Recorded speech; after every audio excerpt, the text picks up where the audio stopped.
लेकिन क्या उस ब्रह्म को वो रोक पाए? प्राप्त तो हुआ, लेकिन वो वरदान दे के चला गया, रुका नहीं। क्या आपके पास ठहरा? रुका?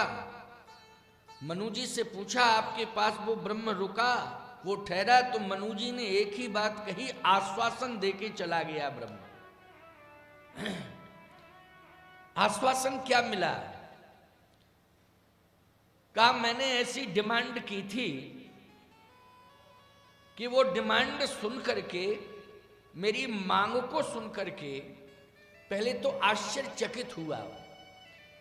अच्छा, आप सब रामचरितमानस के श्रोता हो, वर्षों से कथा सुन रहे हो। महाराज मनु की मांग क्या है? मांग पर विचार करो।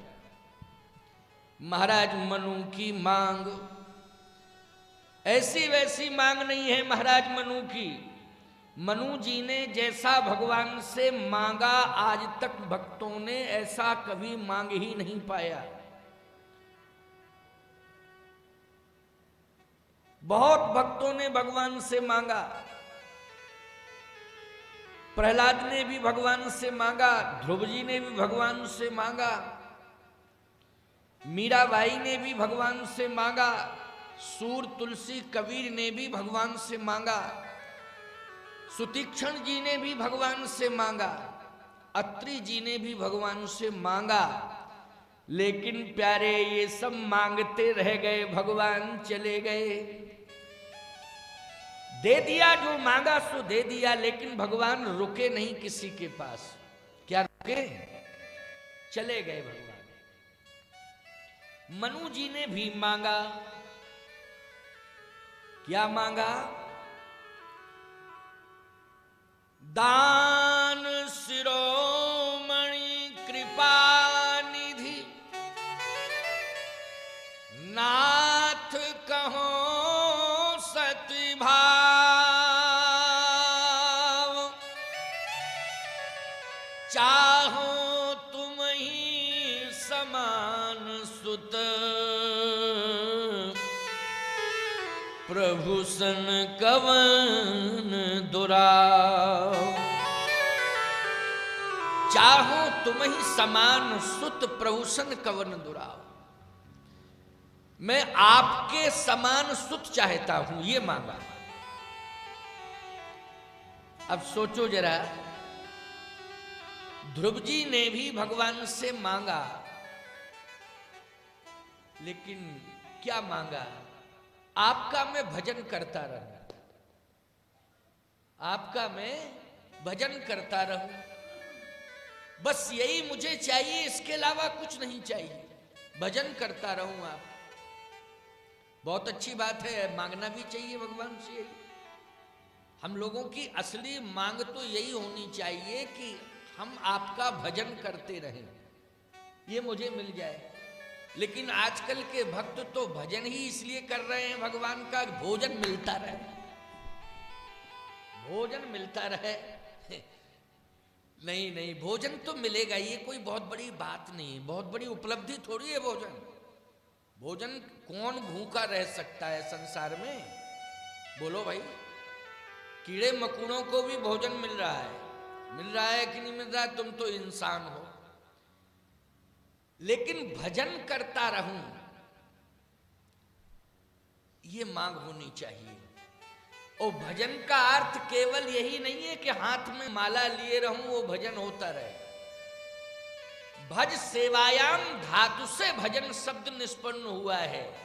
इसका मतलब है हम भगवान से ये मांगे कि हे रघुनंदन, हे प्रभु, ऐसी कृपा कर दो कि इन हाथों से समाज की सेवा होती रहे, इन्हीं हाथों से आपका भजन होता रहे। तो सेवा भी मांगो और भजन भी मांगो। सेवा रूपी भजन बहुत आवश्यक है। तो प्रहलाद जी ने भगवान से यही मांगा कि हे स्वामी, हे नारायण, हे प्रभु,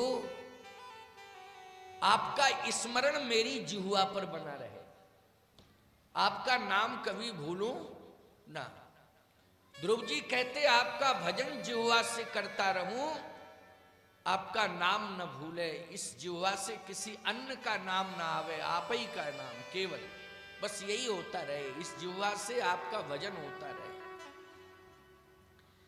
मीरा जी कहती हैं आपका नित्य दर्शन होता रहे, हर पल हर क्षण आपका दर्शन होता रहे, मैं आपसे कभी बिलग ना हूं। तो लो बोलो, भगवान ने मीरा जी को अपने हृदय में स्थान दे दिया कि नहीं दे दिया? सदा सदा के लिए मीरा जी कहां निवास बना चुकी हैं? भगवान के हृदय में। लेकिन मनु जी ने क्या मांगा? मनु जी ने चाहो तुम्हें समान सुत, आपके समान सुत चाहिए। बड़ी विचित्र मांग है, सुत मानी बेटा। भगवान ने कहा कि मैं बेटा बन जाऊं? हां, आप बन जाओ या आपके समान कोई हो। भगवान बोले मेरे समान तो कोई दूसरा है ही नहीं, राम समान राम निगम कहें, राम के समान केवल राम है, दूसरा कोई है ही नहीं। तो भगवान कहते हैं मनु जी मेरे समान तो कोई दूसरा है ही नहीं, अब मैं ही हूं, तो अब आप निर्णय ले लीजिए, मेरी तो मांग है। भगवान ने कहा आप सरिस खोजूं कहां जाई, नृप तुए तने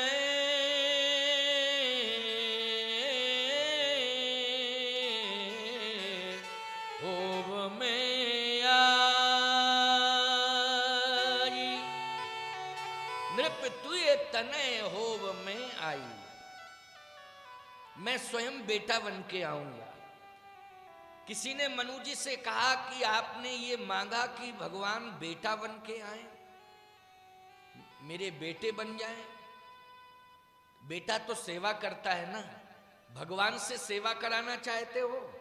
क्यों भाई, बेटा का काम क्या है, जल्दी बोलो। बेटा का काम सेवा करना है, और भगवान से ये कहा जाए कि बेटा बन जाओ, तो आदर्श बेटा वही है जो बाप की सेवा करे, माँ की सेवा करे, परिवार में जो वृद्ध जन हैं उन सब की सेवा करे। क्यों भैया, यही आदर्श पुत्र की पहचान। तो मनु जी से कहा भक्तों ने, संतों ने कि क्या मांग रहे हो? ये क्यों नहीं मांग रहे हो कि गुरु आप बन जाएं मेरे? क्यों भाई, तो मुझे सेवा करने का अवसर मिले, आप मेरे गुरु बन जाएं, आप मेरे पिता बन जाएं। ये मांग रहे हो कि बेटा बन जाए, भगवान को बेटा बनाना चाहते हो? मनु जी ने कहा हाँ, मैंने चैलेंज से कहा है कि मैं बेटा बनाना चाहता हूं भगवान। अब बनना हो तो बने, नहीं मना करे। हाँ, बनना हो तो बन जाए, नहीं मना करके चला जाए, हमें क्या दिक्कत की बात है। भगवान ने कहा नहीं नहीं, बेटा बनूंगा, लेकिन अभी नहीं, अभी इंतजार करो, मैं सब कुछ बनने को तैयार हूं। तो अभी क्यों नहीं बन रहे, आप जा क्यों रहे हो? कि अभी मैं जा रहा हूं, अभी नहीं बनूंगा। आ तो गया हूं, दर्शन भी दे के जा रहा हूं, लेकिन अभी रुकूंगा नहीं। क्यों? कारण क्या है? ये तीर्थ नहीं है, तीर्थ तो बहुत अच्छा है, पुनीत तट है गोमती जी का, नैमिषारण्य दिव्य तीर्थ है, यहां साधु संत वास करते हैं। तो कौन सी कमी इस तीर्थ में नजर आ रही है कि आप दे करके जा रहे हैं, वचन दे करके जा रहे हैं, लेकिन आप रुक नहीं रहे, आप यहां ठहर क्यों नहीं रहे? कारण क्या है? भगवान ने कहा कि एक कमी है मनु जी आपके जीवन में। क्या कमी है? आपकी निष्ठा ने मुझे नैमिषारण्य तीर्थ तक तो ला दिया, लेकिन अभी मैं आपके अंतःकरण में प्रवेश नहीं करूंगा। देखो एक बात बताएं, पिता पुत्र को कहां स्थान देता है, ईमानदारी से बताना। हृदय से प्यार करता है वो बेटे से, अपनी संतान से करता है कि नहीं करता है? पिता अपने पुत्र से बोलो हृदय से प्यार करता है कि नहीं करता है? संतान से हृदय से प्यार करता है। इसका मतलब है कि हृदय से अगर संतान से प्यार करता है पिता, तो संतान को स्थान कहां देता है? हृदय में ही देता है। यही उसका मोह है। वैसे हृदय में स्थान परमात्मा को देना चाहिए, लेकिन वो परमात्मा को ना दे करके संतान को जगह देता है हृदय में, क्योंकि वो मोह है, उसे विवश करता है। मोह क्या करता है? विवश करता है। मोह सकल व्याधन कर मूला, व्याधियों का मूल ही मोह है। इसलिए मोह के कारण जितनी व्याधियां, सही बताओ हम आपसे पूछ रहे, ज्यादा से ज्यादा व्याधियां पड़ोसियों के द्वारा नहीं मिलती हैं, ज्यादा से ज्यादा व्याधियां संतान के द्वारा ही मिलती हैं। मिलती हैं कि नहीं मिलती हैं? एक बार पड़ोसी कुछ मांगने में संकोच करेगा, लेकिन आपकी संतान ईमानदारी से बताओ छाती ठोक के आपसे मांगती है कि नहीं मांगती है? हमें ये चाहिए, ये क्यों नहीं लाए, ये चाहिए, ये क्यों नहीं लाए। आप खोपड़ी पकड़ के खुजलाने लगते हो कि क्या बतावें, इससे अच्छा तो हम साधु बन जाते तो ठीक था, है? किसी तीर्थ में चले जाते तो ठीक था। ये गृहस्थ आश्रम में अनेक प्रकार की बाधाएं आ रही हो, व्याधियां आ रही हैं, तमाम प्रकार की डिमांडें आ रही हैं, और कोई दूसरा नहीं, मुझे परेशान कर रही है मेरी संतान ही। लेकिन मोह के कारण तुम परेशानी सहते रहते हो, लेकिन परिवार से विलग नहीं होते हो। यह है मोह। तो महाराज मनु भी परमात्मा से मोह करना चाहते हैं, लेकिन परमात्मा से मोह तो करना चाहते हैं, परंतु पुत्र के रूप में मोह करना चाहते हैं। महाराज मनु पिता के रूप में नहीं प्राप्त करना चाहते हैं, गुरु के रूप में प्राप्त नहीं करना चाहते हैं, मित्र के रूप में भी प्राप्त नहीं करना चाहते हैं, परमात्मा को पुत्र के रूप में प्राप्त करना चाहते हैं। इसका एक भाव और है, बड़ा अद्भुत भाव है। महाराज मनु को भगवान से मोह है। जैसे एक पिता को पुत्र से मोह होता है, वैसे ही परमात्मा के प्रति मोह है। वो परमात्मा को पुत्र के रूप में चाहते हैं। अरे भैया, यदि परमात्मा के प्रति मोह हो जाए तो इससे अच्छी बात और क्या होगी। लेकिन समस्या तो ये है कि पुत्र के रूप में प्राप्त करके मोह करना चाहते हैं, तो अपने लिए नहीं, किसके लिए? आप सबके लिए। पुत्र के रूप में महाराज मनु अपने लिए नहीं चाह रहे हैं परमात्मा को, आप सबके लिए, समाज के लिए चाह रहे हैं। क्योंकि संसार में जितनी भी संतानें हैं वो सब महाराज मनु की संतान हैं। प्यारे, हमारी संतान किस तरह का आचरण करे, ये शिक्षा लो, जिसे मैं पुत्र के रूप में समाज में ला रहा हूं। समझ गए हो कि नहीं बात? इस तरह का आचरण होना चाहिए। भगवान ने कहा कि अभी नहीं, थोड़ा इंतजार करो। कहा क्यों? बोले आपको अभी गुरु नहीं मिला कोई। कौन नहीं मिला? गुरु। बिना गुरु के मैं ठहरता नहीं हूं किसी के पास। बिना गुरु के मैं ठहरता नहीं हूं। ठीक है, दूर से कोई मुझे पाले, मेरा दर्शन कर ले, ये अलग बात है, लेकिन उसके अंतःकरण में मैं तभी प्रवेश करता हूं जब गुरु की प्राप्ति उसे हो जाती है और गुरुदेव के द्वारा आशीर्वाद प्राप्त हो जाता है, तभी मैं उसके अंतःकरण में प्रवेश करता हूं। बिना गुरु की कृपा के मैं ठहरता ही नहीं हूं। इसलिए गुरु की बहुत बड़ी आवश्यकता है। बोलो है कि नहीं? बिना गुरु के भगवान मिलते नहीं हैं। और बिना गुरु के ज्ञान नहीं मिलता है, न बिना गुरु के भगवान मिलता है। बोलो भाई, बिना गुरु के अगर कुछ मिलता है किसी को तो अभिमान मिलता है, न ज्ञान मिलता है न भगवान मिलता है। बिना गुरु के क्या मिलता है? अभिमान मिलता है। अभिमान की नहीं, और अभिमान पतन का कारण होता है। इसलिए गुरु की आवश्यकता है। गुरु जब तक नहीं, गुरु की शरण जब तक नहीं मिलेगी तब तक मैं स्थिर नहीं हो सकता हूं, अस्थिरता बनी रहेगी। मुझे स्थिर करना है, अंतःकरण में स्थित करना है, तो गुरु को माध्यम बनाना पड़ेगा। मुझे ऐसा लगता है कि भगवान आश्वासन देके चले गए कि आप अयोध्या के राजा बने और शत्रुपा जी अयोध्या की रानी बने और मैं बेटा बन के आऊंगा। लेकिन 60,000 वर्ष हो गए महाराज दशरथ को। सोचिए जरा, 60,000 वर्ष। वाल्मीकि रामायण के अनुसार महाराज दशरथ की आयु 60,000 वर्ष की हो गई, लेकिन महाराज श्री दशरथ के संतान ही नहीं हुई। 60,000 वर्ष तक संतान नहीं हुई। अरे भाई, कारण क्या है? गुरु नहीं मिला क्या? गुरु तो मिल गया था उन्हें। महाराज दशरथ के गुरु कौन हैं? श्री वशिष्ठ जी महाराज। और दशरथ जी के पिता के गुरु कौन हैं? बोले वशिष्ठ जी महाराज। उनके पिता के गुरु कौन हैं? कहा वशिष्ठ जी महाराज। यहां तक महाराज इक्ष्वाकु से लेकर के महाराज दशरथ तक की परंपरा जो चली आ रही है, उसमें गुरु का स्थान किसको मिला?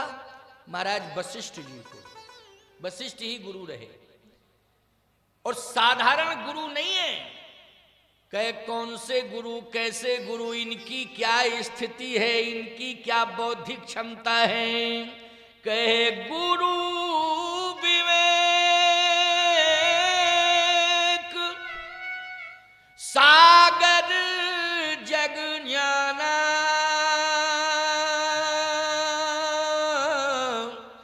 और जिन्हीं बीसु कर बदर समान।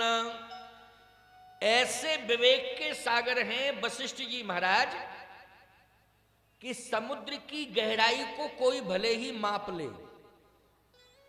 वैसे तो समुद्र की गहराई को मापने का कोई मापदंड अभी तक तैयार नहीं हुआ, लेकिन शायद समुद्र की गहराई को कोई माप ले। लेकिन गुरु वशिष्ठ के ज्ञान की गहराई को मापने का कोई मापदंड अभी तक तैयार नहीं हुआ। ऐसा गुरु मिला है अयोध्या को, ऐसा गुरु मिला है अयोध्या के राजाओं को। ऐसा गुरु पाकर के भी भगवान अभी तक नहीं मिला। 60,000 साल के हो गए महाराज दशरथ, लेकिन क्या भगवान मिले? नहीं मिले। अभी कहां मिले हैं? 60,000 साल की आयु हो चुकी है, लेकिन भगवान नहीं मिले। जबकि महाराज मनु को भगवान आश्वासन देके आए थे कि मैं अस्थिर रूप से आ सकता हूं, जा सकता हूं, लेकिन स्थिर रूप से यदि कोई मुझे प्राप्त करना चाहता है तो मुझे प्राप्त करने के पहले उसे गुरु की कृपा प्राप्त करनी पड़ेगी। बिना गुरु की कृपा के मैं कभी किसी के पास सदा सदा के लिए नहीं आ सकता। देखो भैया, हम लोग भगवान के सहारे जी रहे हैं। हम तो अपनी बात कह रहे हैं, आप लोग भी भक्त हो तो यही भाव मानते होगे, लेकिन मैं अपनी बात कह रहा हूं। हम अपने वैराग्य की बात पर भरोसा करते हैं, हम अपने वैराग्य पर भरोसा करते हैं। हमें जो वैराग्य के माध्यम से संदेश मिला है, उस संदेश पर हम विश्वास करते हैं, गुरु के आदेश पर हम विश्वास करते हैं कि आज हमारे अंतःकरण में हर हालत में, हर हाल में, हर चाल में, हर ढाल में यदि भगवान है, अनुभव करता हूं कि मेरे साथ है, उसमें मेरा भजन नहीं है बल्कि गुरुदेव का आशीर्वाद है, गुरुदेव की कृपा है। ये मैं मानता हूं कि गुरुदेव का आशीर्वाद मिला है, गुरुदेव की कृपा मिली है। भजन तो जितना हो रहा है उतना हो रहा है, नहीं भी होता, किसी दिन भजन नहीं भी हो पाता है। क्यों भाई? किसी दिन होता है, ये तो कंडीशन पर डिपेंड करता है। क्यों भाई? लेकिन ये मैं मानता हूं कि नित्य ही भगवान के दर्शन का अनुभव मुझे हो जाता है, उसमें मैं भजन का प्रभाव नहीं बताता हूं बल्कि गुरुदेव के आशीर्वाद का प्रभाव बताता हूं कि गुरुदेव का आशीर्वाद है, गुरु की कृपा है कि भगवान हमें एक पल एक क्षण छोड़ते नहीं है, एक पल एक क्षण भी छोड़ते नहीं है। ये गुरुदेव की कृपा का बल है, उनकी कृपा की विशेषता है। दशरथ जी को 60,000 साल मिल गए, लेकिन दशरथ जी को भगवान नहीं मिले। दशरथ जी को बल मिल गया, धन मिल गया, सम्मान मिल गया, यश मिल गया, लेकिन भगवान नहीं मिले। अच्छा एक बात बताएं, दशरथ जी को बल कितना मिला? बल तो इतना मिला कि सुरपति बसही बाहुबल जाके सुरपति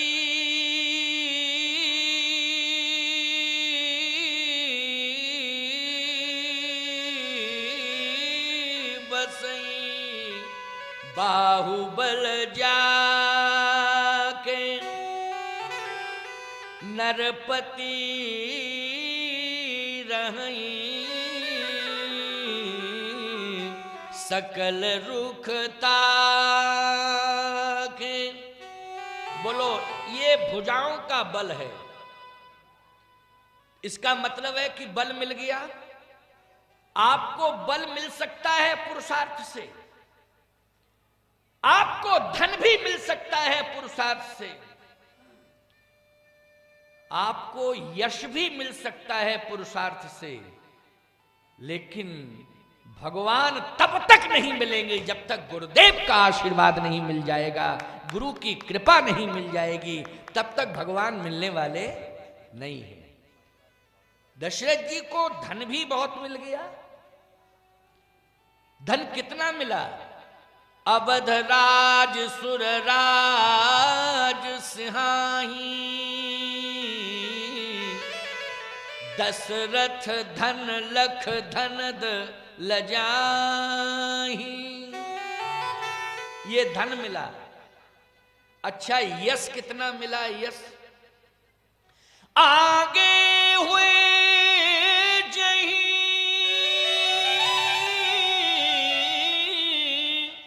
सुरपति लही अरध सिंहासन आसन दे। बोलो भाई, ये सम्मान मिला कि नहीं? यश मिला कि नहीं मिला? इंद्र सिंहासन ही छोड़ देता है। महाराज दशरथ आते हैं तो इंद्र सिंहासन छोड़ देता है और अगवानी करता है। बोलो, इसको क्या यश कहते हैं कि नहीं कहते हैं? यश। तो यश भी मिला, धन भी मिला और बल भी मिला, लेकिन भगवान नहीं मिले। 60,000 वर्ष के हो गए। मन को केंद्रित करना, एक एक शब्द महत्वपूर्ण है। तुम्हारे जीवन के कल्याण के लिए ये कथा हो रही है, ये सामान्य और साधारण बात नहीं है। और ये रामचरितमानस पर आधारित बात कर रहा हूं, प्रमाण भी दे रहा हूं। अप्रमाणिक बात नहीं कर रहा हूं, प्रमाण दे रहा हूं। 60,000 वर्ष हो गए, धन मिल गया, बल मिल गया, यश मिल गया, लेकिन भगवान नहीं मिले। भगवान नहीं मिले। 60,000 वर्ष की आयु हो गई, भगवान नहीं मिले। तब मिले कैसे भगवान? गोस्वामी जी कह रहे हैं, एक बार भूप पति मन माही एक बार भूपति मन माही भई गलानी मोरे सुत नाही भई गलानी मोरे सुत नाही भई गलानी मोरे सुत नाही भई गलानी मोरे सुत नाही भई गलानी मोरे सुत नाही भई गलानी मोरे सुत नाही भई गलानी मोरे सुत नाही भई गलानी मोरे सुत नहीं मेरे सुत नहीं है। ये गिलानी हुई 60,000 वर्ष की आयु में इतनी बड़ी गिलानी कि महाराज श्री दशरथ प्राण छोड़ने के लिए तैयार हो गए। अब बोलो भाई, मुझे ऐसा लगता है कि धन चाहे जितना हो, सम्मान भी चाहे जितना मिल जाए, बल भी पर्याप्त हो, लेकिन अगर संतान का अभाव है तो क्या जीवन से निराश और उदास हो जाओगे? संतान के अभाव में जीवन के प्रति इतनी बड़ी उदासीनता कि प्राण परित्याग करने के लिए तैयार हो जाओगे? नहीं, ये तो बुद्धि की अल्पज्ञता होगी। महाराज श्री दशरथ के मन में इतनी गिलानी हो गई। क्यों भैया, जब जीवन में गिलानी आ जाती है तो जीवन जीने का मन नहीं होता। फिर बोलो भाई, जब गिलानी हो जाए तो जीवन जीने का मन नहीं होता। लोग कहते क्या फायदा है ऐसी जिंदगी जीने से, हैं? ऐसी जिंदगी जीने से कोई फायदा नहीं। अच्छा एक बात बताओ, जो लोग गिलानी से जीवन जी रहे हैं, मैं कहता हूं वो जीवन जी नहीं रहे हैं, जीवन ढो रहे हैं। वो जीवन जीना है नहीं, वो तो जीवन ढोना है। बोलो है जीवन ढोना कि नहीं? और जीवन जीना चाहिए, जीवन ढोना नहीं चाहिए। लेकिन महाराज दशरथ जैसा बुद्धिजीवी आज गिलानी से भर गया और सोचने लगे कि मेरा जीवन जीना व्यर्थ है। लेकिन एक बात याद आई। वो कौन सी बात? नैमिषारण्य की बात याद आई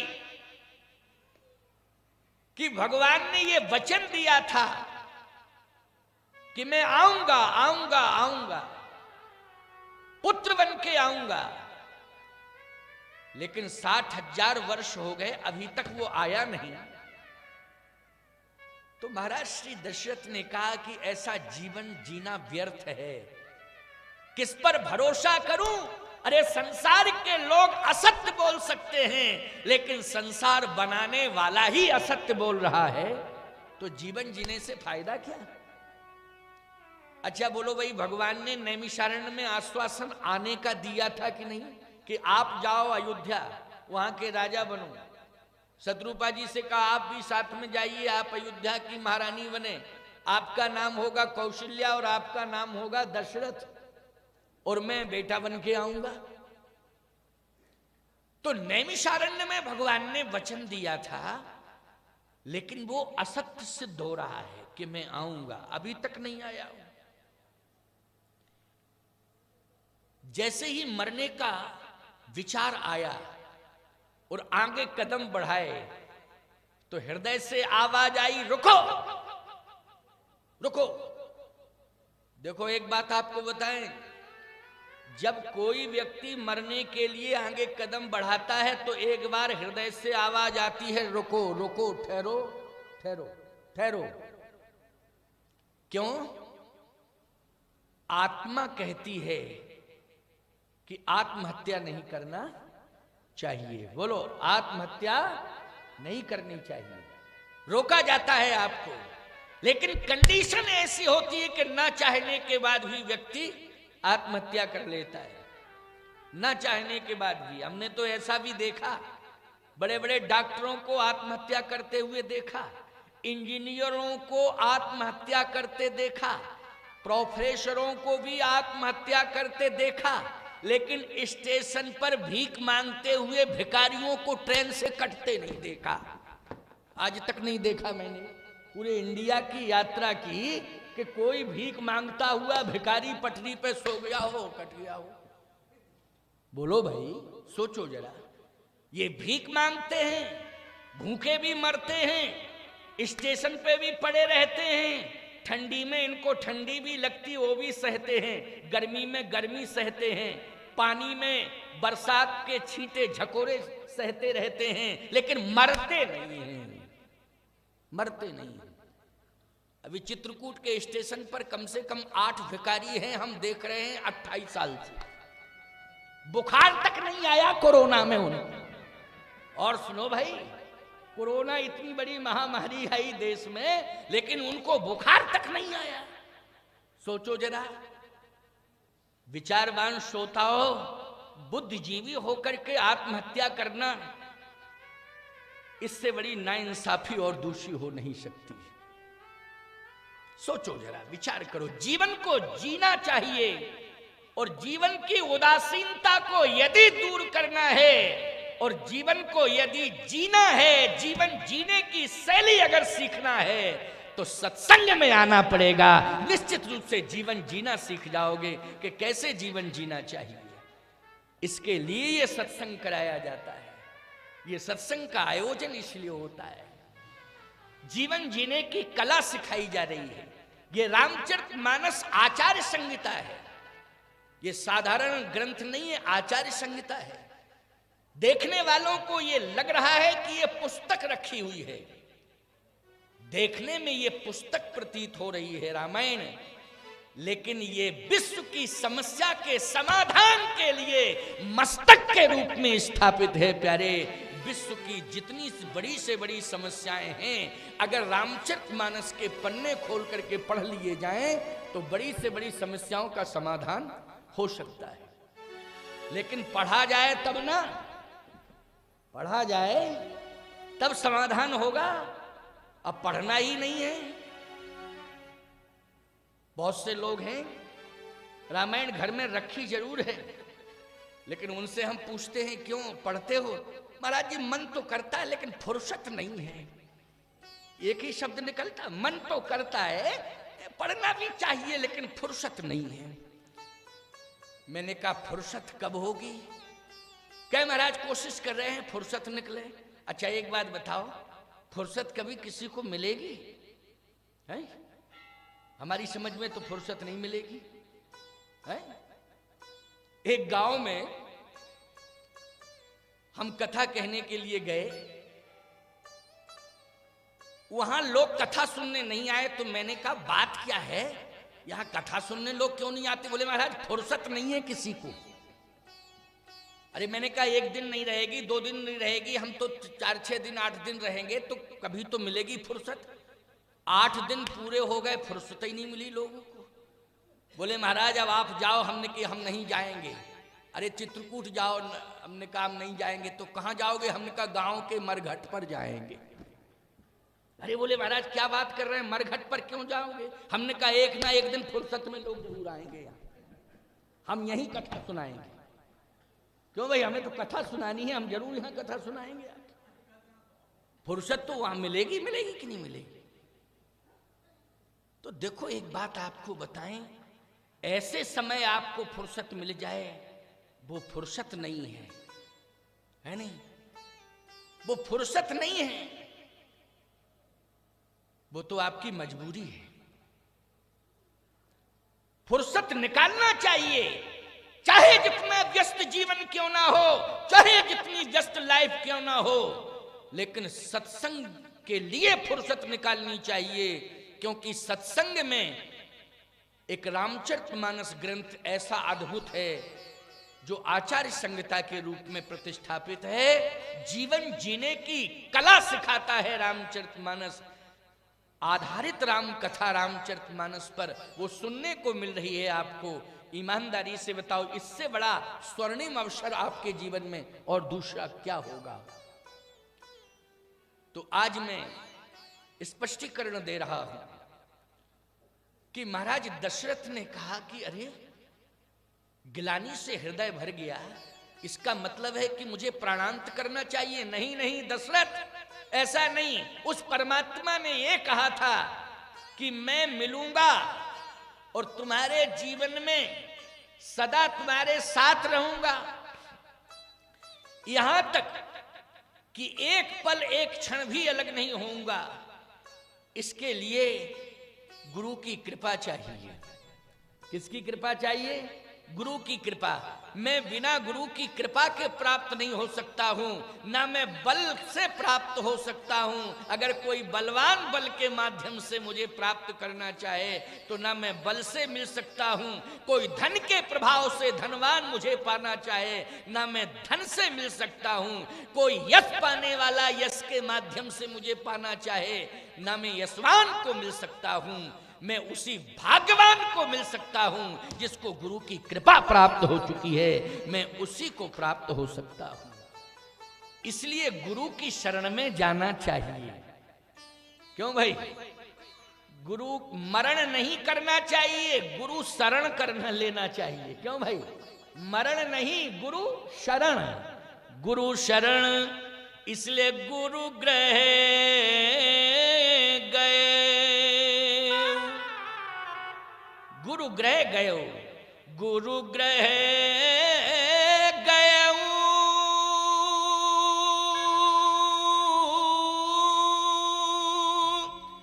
तुरत मही पाला,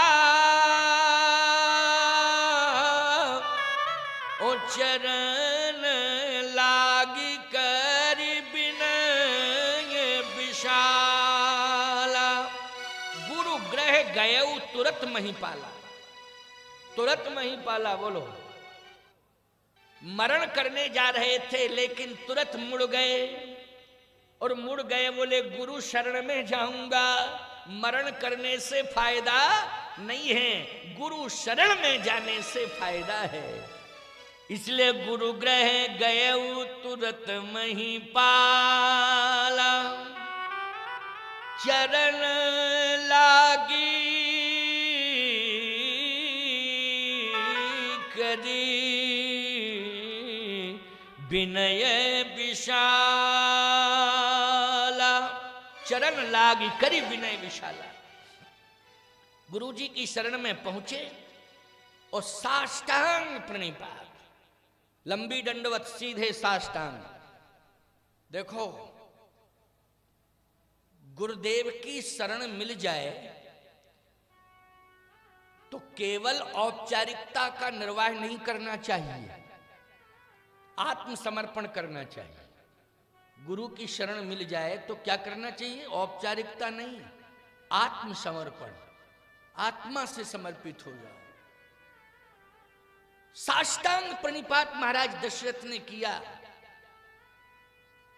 इसका मतलब जानते हो क्या है?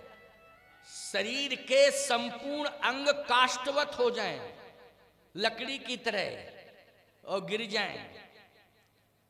सीधी सी बात है कि लकड़ी अपने आप गिर तो जाती है लेकिन अपने आप उठ नहीं पाती है।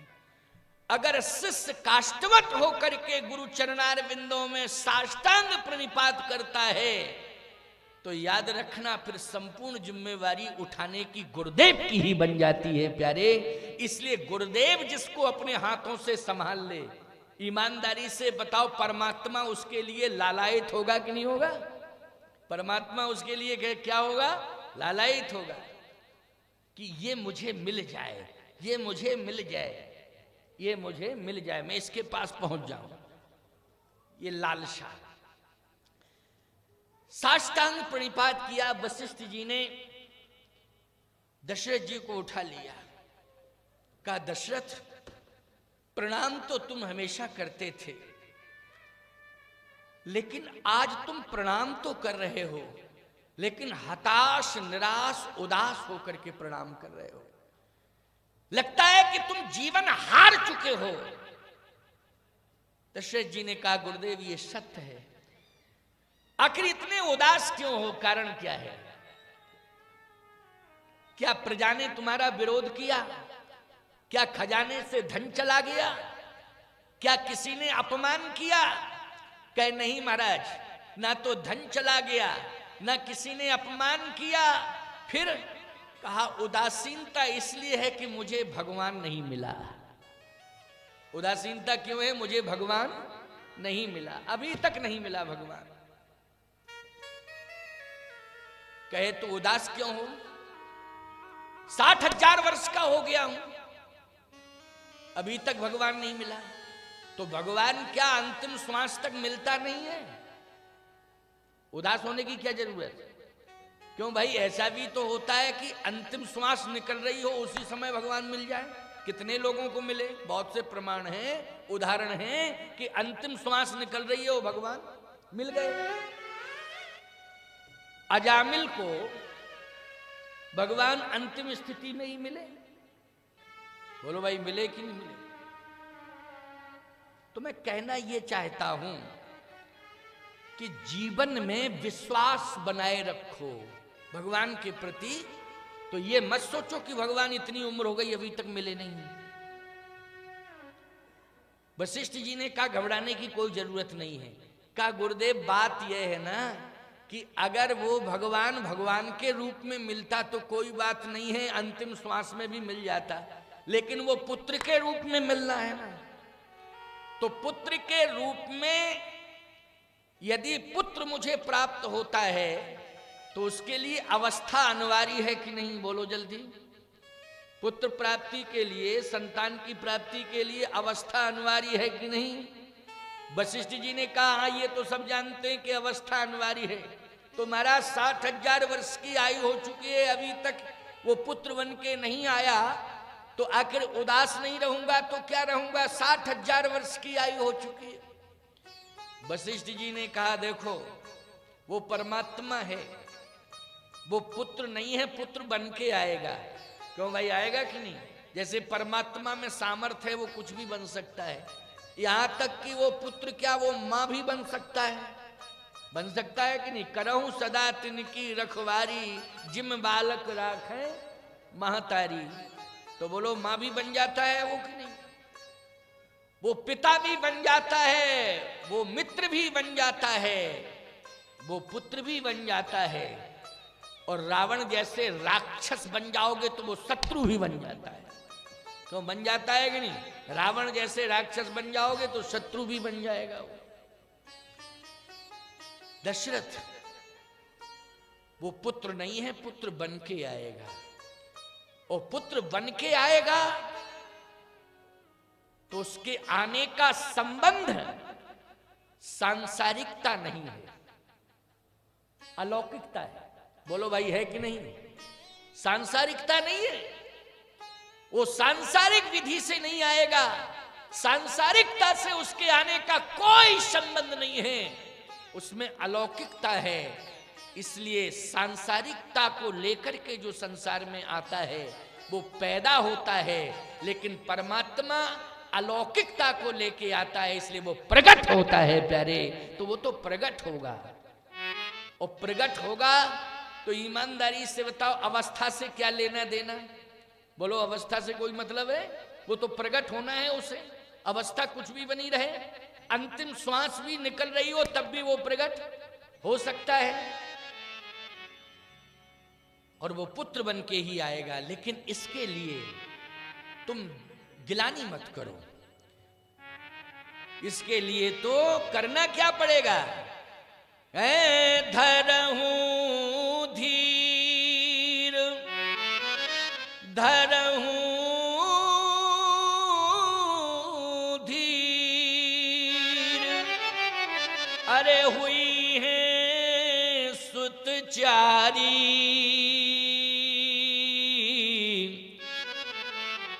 त्रिभुवन विदित भगति भयहारी। धरहूं धीर हुई है सुतचारी, धीरज रखो। एक नहीं, चार चार सुत होंगे। एक नहीं, एक की बात छोड़ो, धरऊं धीर। एक बात आपको बताएं, यहां दशरथ जी महाराज केवल भई गलान मोरे सुत नहीं एक वचन है। इसका मतलब है कि एक सुत की प्राप्ति चाहते हैं। और भगवान ने नैमिषारण्य में जो आश्वासन दिया था वो एक वचन में दिया था। आश्वासन पढ़ो रामायण, एक वचन में आश्वासन दिया था, आप सरस खोजों कहां जाई, नृपतु तनय होव में आई। बोलो, भगवान के आश्वासन में एक वचन निकल रहा है कि बहुवचन? एक वचन। महाराज दशरथ भी डिमांड कर रहे हैं, भाई गलान मोरे सुत नहीं, इसमें भी एक वचन है। लेकिन गुरुदेव ने जो आशीर्वाद दिया वो बहुवचन में दे दिया। दिया कि नहीं बहुवचन में? धरहूं धीर हुई है सुत चारी, धरहूं धीर हुई है सुत चारी। चार सुत होंगे, चार मानी बहुवचन। त्रिभुवन विदित भगति भयहारी, त्रिभुवन विदित भगति भय हारी। ऐसे वैसे नहीं होंगे, त्रिभुवन में विदित होंगे, भक्तों के भय का हरण करने वाले होंगे। धरहूं धीर हुई है सुत चारी। तो ये चार की बात क्यों कही वशिष्ठ जी ने? जब एक वचन परमात्मा के द्वारा ध्वनित हो रहा है और जिससे वचन दिया गया उसके द्वारा भी एक वचन ध्वनित हो रहा है, लेकिन गुरुदेव के द्वारा बहुवचन कैसे आ गया? बहुवचन इसलिए आ गया कि गुरुदेव कहते हैं कि दशरथ तुम्हें आश्वासन नैमिषारण्य में मिला भगवान के द्वारा, लेकिन हम सभी को आश्वासन 33 करोड़ देवता ऋषि मुनि महात्माओं के साथ मिला। जय जय सुरनायक जन सुखदायक प्रणदिपाल भगवंता।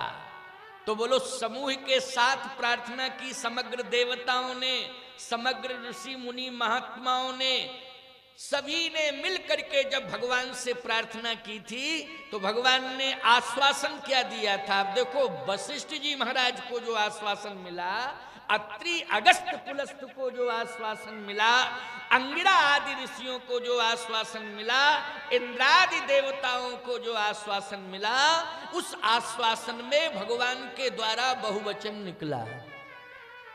प्रमाण क्या है? जन डर पहुन सिद्ध सुरेसा,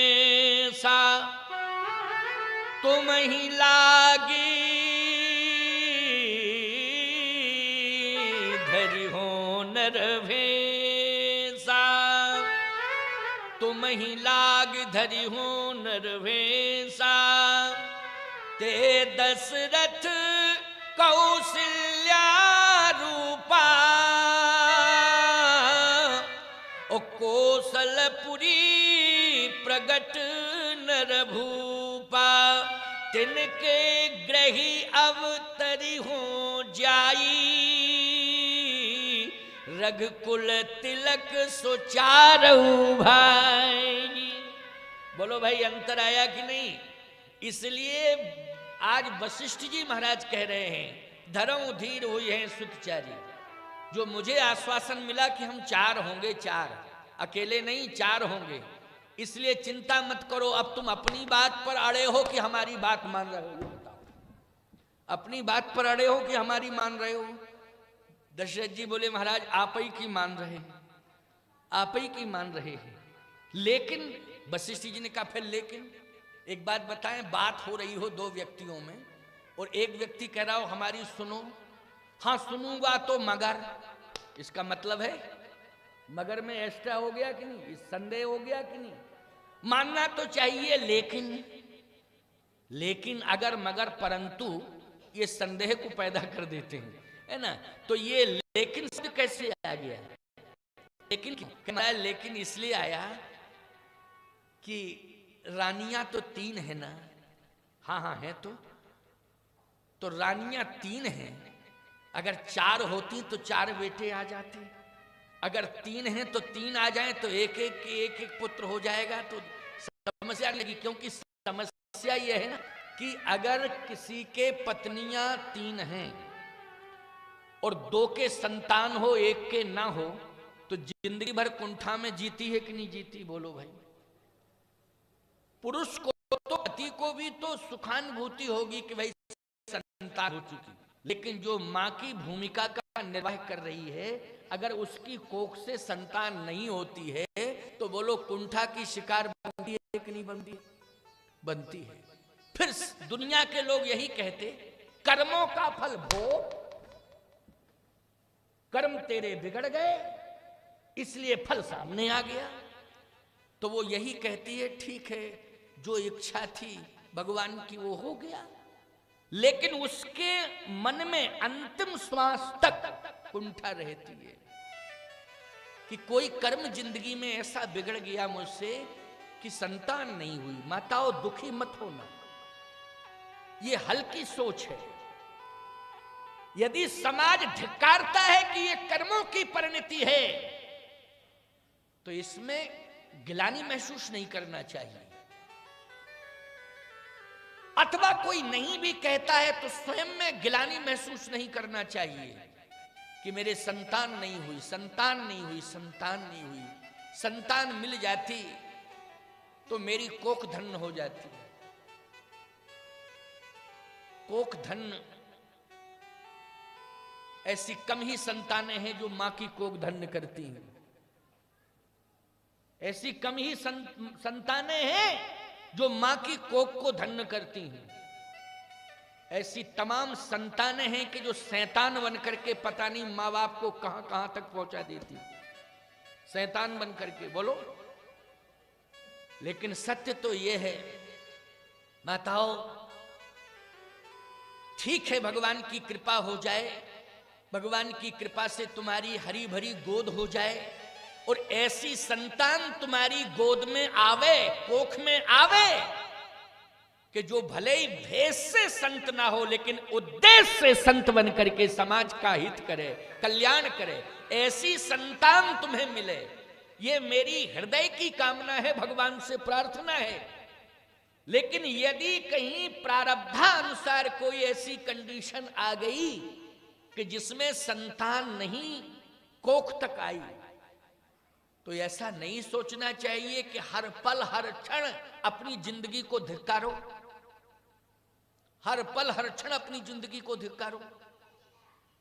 मैं एक बात कहता हूं, आपने सुनी भी होगी कि मीरा जी ने सब कुछ भगवान को ही माना था कि नहीं माना था? ये बिल्कुल सत्य है कि नहीं? भगवान को ही सब कुछ माना। यहां तक कि सांसारिक पति के साथ विवाह हुआ, लेकिन उस पति का त्याग किया, जो राज वैभव था उसका त्याग किया और भगवान के चरण शरण में आ गई, भगवान को स्वीकार कर लिया, पति के रूप में ही स्वीकार कर लिया। बोलो, कर लिया कि नहीं? तो मीरा जी को वह परमात्मा पति के रूप में प्राप्त हुआ कि नहीं हुआ? जबकि पति था, पति तो था ना, मर थोड़ी गया था वो पति राणा। लेकिन मीरा जी ने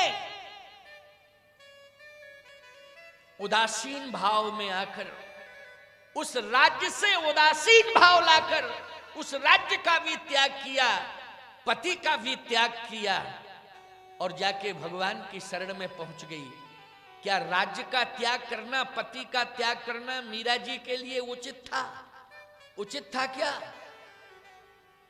मीरा जैसी आदर्श, मीरा जैसी महान साध्वी, ये तमाम जो है साध्वियां बन जाती हैं, खूब गीत संगीत होता है, सब कुछ भक्तिमय गीत होते हैं, लेकिन क्या मीरा की कोटि में कोई साध्वी पहुंच पाई आज तक?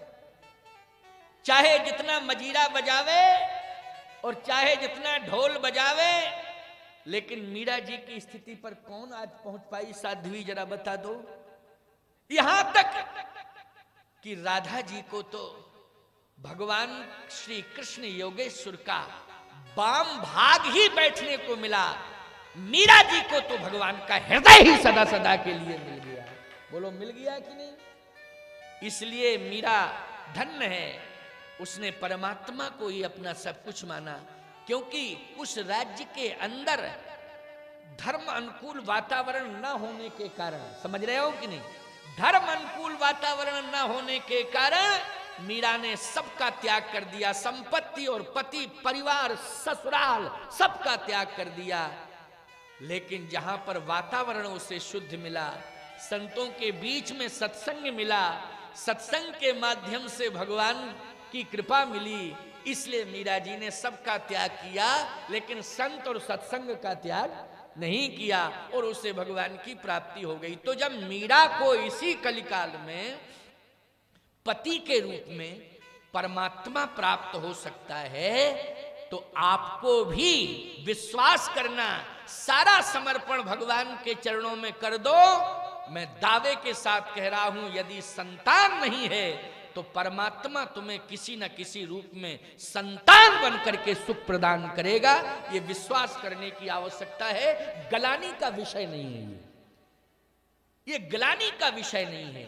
और यदि कोई ये कहता है कि संतान इसलिए हर माता पिता चाहते हैं कि हमारी वंश परंपरा चलती रहे, क्यों भाई, हमारी वंश परंपरा चलती रहे, हमारा कुल खानदान चलता रहे, हमारा नाम चलता रहे, तो आजकल तो संतान नाम चलाने की बात लोग करते जरूर हैं, लेकिन मेरा जहां तक ख्याल है कि जैसे ही माँ बाप खत्म हुए तो त्रयोदशी नहीं हो पाती है, तहसीलदार के यहाँ एप्लीकेशन पहले पहुंच जाती है कि इनका नाम काट के मेरा नाम चढ़ा दिया जाए।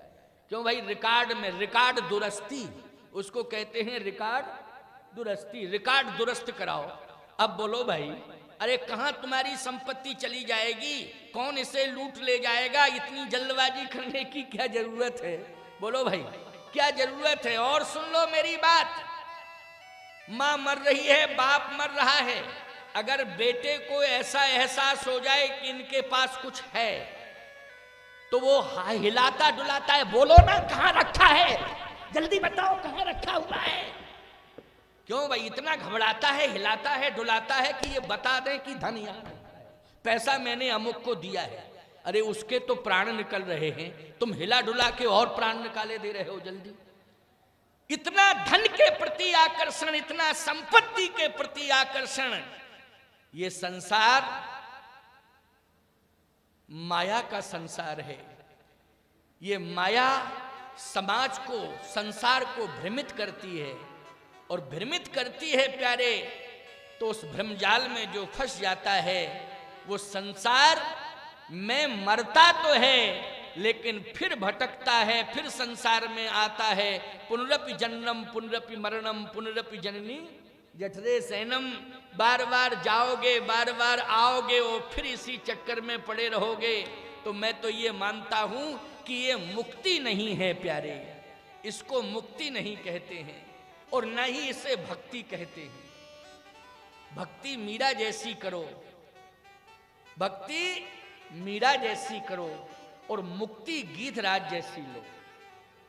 क्यों भाई, भक्ति मीरा जैसी होना चाहिए, सबरी जैसी भक्ति होनी चाहिए, मीरा जैसी भक्ति होना चाहिए, और मुक्ति परम बड़भागी जटायु जैसी होनी चाहिए। तब तो जीवन सार्थक है, नहीं तो जीवन निरर्थक है। तो धर्म धीर हुई है सुतचारी, 4 आएंगे बेटे। तो 3 महारानी हैं और बेटे 4 आएंगे। दशरथ जी ने कहा महाराज संतुलन बिगड़ ना जाएगा।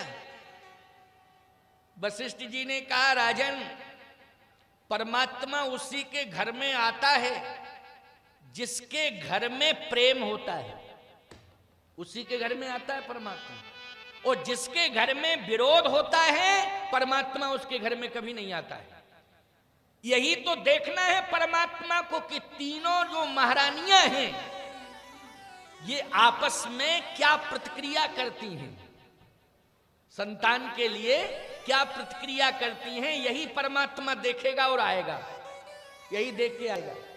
इसलिए मैं कहता हूं कि परमात्मा को प्राप्त करने के लिए उसकी कृपा को, अरे परमात्मा की कृपा ही मिल जाए, उसको प्राप्त करने के लिए परमात्मा प्रतिक्रिया देखता है, समाज में प्रतिक्रिया क्या हो रही है, उस प्रतिक्रिया के अनुसार डिसीजन लेता है परमात्मा, तब प्राप्त होता है।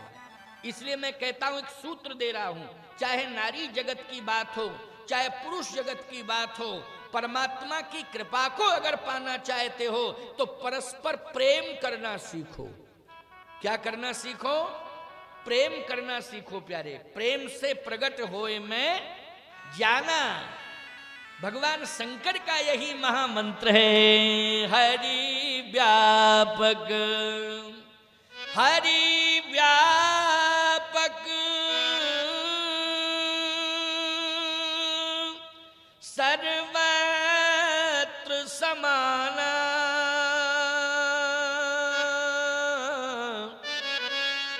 ओ प्रेम ते प्रगट होई मैं जाना, प्रेम ते प्रगट होई मैं जाना।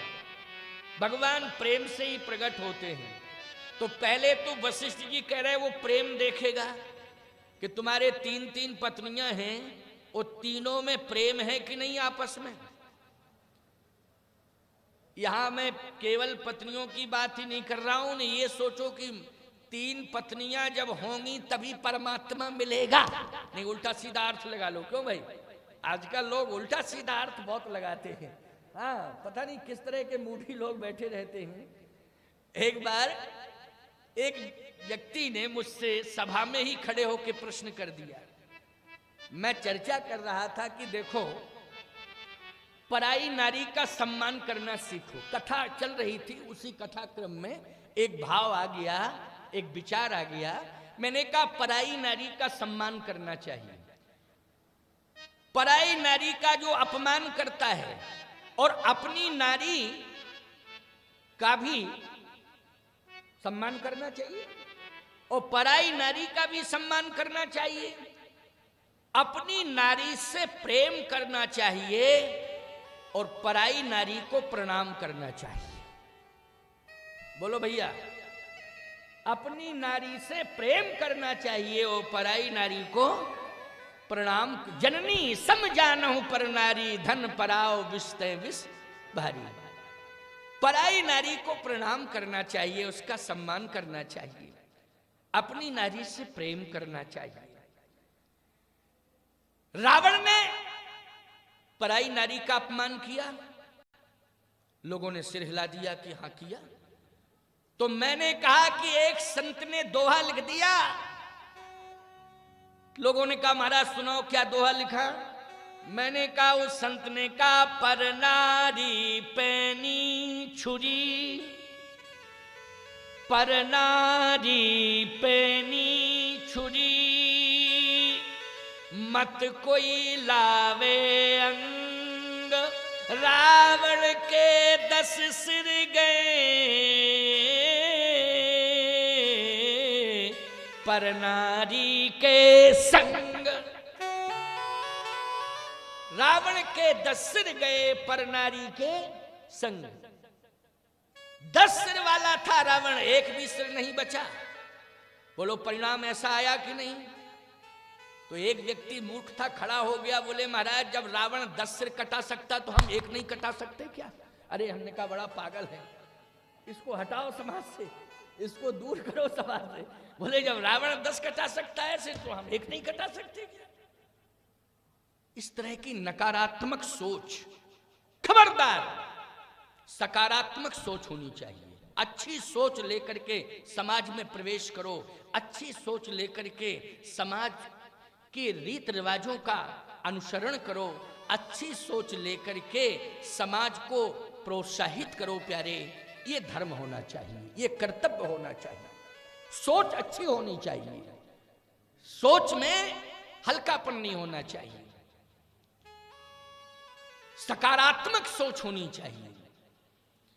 वशिष्ठ जी ने कहा दशरथ तुम्हारे 3 महारानी हैं, लेकिन वो परमात्मा आएगा अपने साथ 3 को और लेके आएगा, कुल मिला के वो 4 होंगे। चारों रूपशील गुणधामा। लेकिन वो देखेगा कि प्रेम कैसा है। पहले प्रेम के धरातल का निर्माण दशरथ की अंगनाई में हो पाया या नहीं। अगर प्रेम के धरातल का निर्माण नहीं होगा तो परमात्मा उस धरती पर उतरेगा ही नहीं। मैं एक बात कहता हूं, वो भाग्यवान परिवार हैं जिनमें 4-4 भाई हों। क्यों? भाई भुजा के रूप में होता है कि नहीं होता है? भुजा का मतलब ताकत। बोलो, भुजा का मतलब क्या हुआ? ताकत, शक्ति। अगर 4-4 भाई तुम्हें मिले हैं तो ये समझ लेना कि तुम्हारी बहुत बड़ी ताकत है। लेकिन याद रखना, जब वो भुजाएं अलग अलग हो जाती हैं तो ईमानदारी से बताओ, व्यक्ति कमजोर हो जाता है कि नहीं हो जाता है? जब भुजाएं अलग अलग हो जाती हैं तो कमजोर हो जाता है व्यक्ति। और भुजाएं एक साथ हों तो शक्ति रहती है, व्यक्ति मजबूत रहता है। भाई भुजा के रूप में प्राप्त होता है। भुजा का तात्पर्य है शक्ति, और शक्ति का अर्थ है कि सबसे बड़ी संपत्ति। शक्ति का अर्थ क्या है? सबसे बड़ी संपत्ति। इससे बड़ी और संपत्ति दूसरी नहीं हो सकती। माताओं, घर में अगर 4 महिलाएं हैं और प्रेम से अगर रह रही हैं तो वो शक्ति नहीं है, वो आदि शक्ति का रूप हो जाता है उस घर में। बोलो, हो जाता है कि नहीं? अगर वो महिलाएं समन्वय के साथ रह रही हैं, घर में प्रेम के साथ रह रही हैं, प्रेम के धरातल पर वो खड़ी हुई हैं, तो याद रखना वो आदि शक्ति बन जाती है। और आदि शक्ति जहां होती है, परब्रह्म वहीं प्रकट हो जाता है प्यारे। यही एक शास्त्र का सिद्धांत है। तो हम देखना चाहते हैं, वशिष्ठ जी महाराज कह रहे हैं गुरुदेव के, देखना चाहते हैं कि तुम्हारे परिवार में प्रेम कितना है। अगर 4 आएंगे और 3 महारानी हैं तो निश्चित रूप से कि किसी ना किसी एक देवी को 2 पुत्र होंगे, मिलेंगे। क्यों भाई मिलेंगे? 2 मिलेंगे। प्रमाण ये होता ना कि 2 पुत्र जुड़वा हो गए। कहे कितने? अरे बोले बेटा 2 एक साथ हो गए, या एक बेटी एक बेटा हो गया, ये बेटे हो गए। क्यों भाई? ऐसे तमाम प्रमाण है ना कि 2 बेटे एक साथ हो जाते हैं कि नहीं हो जाते हैं, जिसको कहते हैं जुड़वा बच्चे हुए। तो किसी ना किसी भाग्यवान देवी को 2 पुत्र होंगे। अच्छा, जब 2 पुत्र होंगे तो फिर 2 रानियां और हैं, तो 2 रानियां और हैं तो एक एक बेटा उनके हो जाएगा, तो कुल मिला के 3 के 4 हो जाएंगे। दशरथ जी ने कहा महाराज, लेकिन ये 2 बेटों की प्राप्ति कौन सी भाग्यवान देवी है हमारे इस वंश में कि जिसको होगी? आप त्रिकालदर्शी हैं इसलिए मैं पूछ रहा हूं। क्या है? त्रिकालदर्शी। आपको सब कुछ मालूम है, सब जानते हैं आप, इसलिए मैं पूछ रहा हूं। कहा बस यही बात तो है, पहले मत पूछो, नहीं विवाद खड़ा हो जाएगा। फालतू की बात क्यों करते हो? क्यों भाई? भाई पहले पूछो। जैसे इलेक्शन हो और हम त्रिकालदर्शी हैं और कोई उम्मीदवार आवे, पांव पड़े, कहे महाराज आप त्रिकालदर्शी हैं, सही बताओ जीतेगा कौन? और हमने अगर उस समय स्पष्टीकरण दे दिया मतदान के पहले, तो ईमानदारी से बताओ, या तो हम नहीं होंगे इस दुनिया में या होंगे तो फिर पता नहीं कहां होंगे है ना? इसलिए विचार करना चाहिए, पहले से पूछने की, बताने की जरूरत नहीं है। लेकिन ये सत्य है, अगर धीरज धरोगे तो धरो धीर हुई है सुत चारी, चिंता मत करो। गुरु महिमा, कितनी बड़ी महिमा है गुरुदेव की कि आज गुरुजी जैसा कह रहे हैं, अक्षर सा उसका पालन दशरथ जी कर रहे हैं। इसलिए दशरथ जी महाराज के जीवन में सफलता ही सफलता है। एक बार विफल हुए दशरथ जी, यहां भी गुरुजी ने संकेत तो किया लेकिन दशरथ जी ने ठीक से सुना नहीं था, इसलिए विफल हो गए। उसकी भी चर्चा में करूंगा। यहां एक एक शब्द सुना गुरुदेव का तो दशरथ जी सफल हो गए। और जिस समय गुरुदेव के वाक्य का अनसुनापन कर दिया दशरथ जी महाराज ने, उसी दिन विफल हो गए, उसी दिन विफल हो गए। इसकी भी चर्चा रामचरितमानस में है, मैं आपको सुनाऊंगा।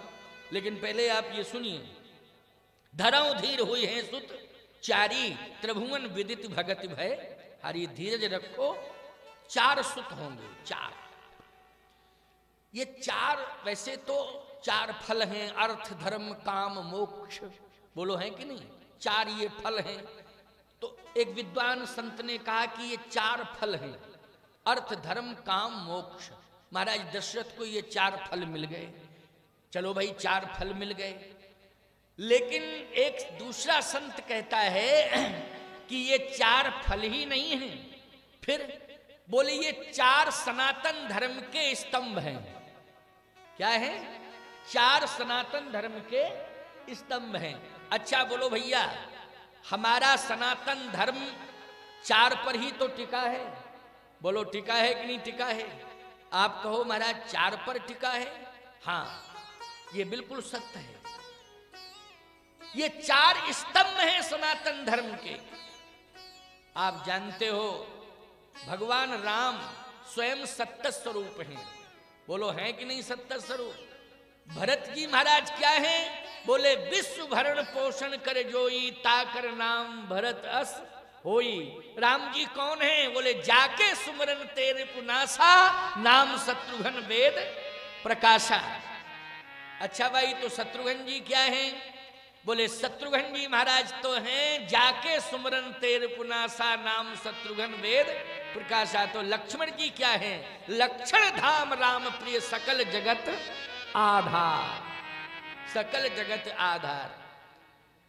आनंद की जरूरत है संसार वालों को, बोलो है कि नहीं? और कौन से आनंद की जरूरत है? वो आनंद जो आनंद सिंधु सुख राशि,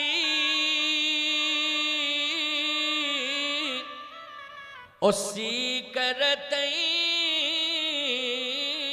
त्रैलोक सुपासी। उस आनंद की जरूरत है प्यारे, जो शाश्वत आनंद है।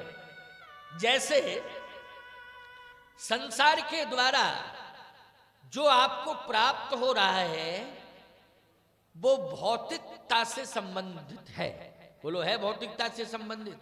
जैसे आपको गर्मी लगी, तुरंत जो है कूलर मिल गया, ये शाश्वत आनंद नहीं है, ना ये शाश्वत सुख है, बोलो है क्या? ये कृत्रिम है। ये क्या है? कृत्रिम है। एक बात और बताएं आपको भूख लगी, अब आपने कहा कि स्वादिष्ट भोजन मिल जाए तो आनंद आ जाए। बोले स्वादिष्ट भोजन क्या है? अरे अनेक प्रकार के पकवान, अनेक प्रकार के मिष्ठान, ये सब मिल जाए तो क्या होगा? बोले आनंद आ जाएगा, आनंद आएगा। लेकिन ईमानदारी से बताओ, अनेक प्रकार के पकवान, अनेक प्रकार के मिष्ठान यदि आपको नित्य मिलते रहें तो आपको जिह्वा को तो आनंद मिल जाएगा, स्वाद मिल जाएगा, लेकिन स्वास्थ्य में गिरावट आ जाएगी। बोलो आएगी कि नहीं आएगी? स्वास्थ्य को वो शक्ति नहीं प्रदान कर सकते हैं अनेक प्रकार के पकवान, अनेक प्रकार के मिष्ठान, वो शक्ति को छीन करेंगे।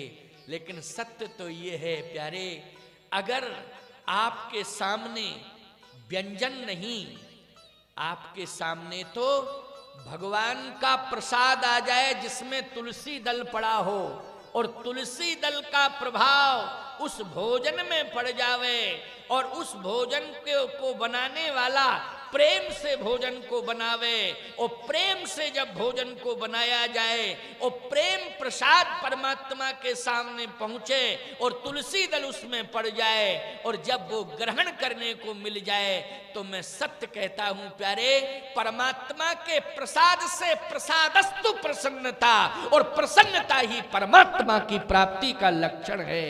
इसलिए प्रसाद मिले, भोजन नहीं। क्या मिले? प्रसाद। प्रसाद कब होगा?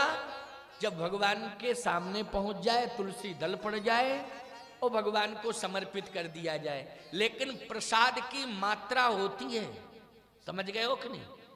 प्रसाद की मात्रा जैसे फलाहार करती हो तो 2 किलो कलाकंद खाती हो एकादशी के दिन है?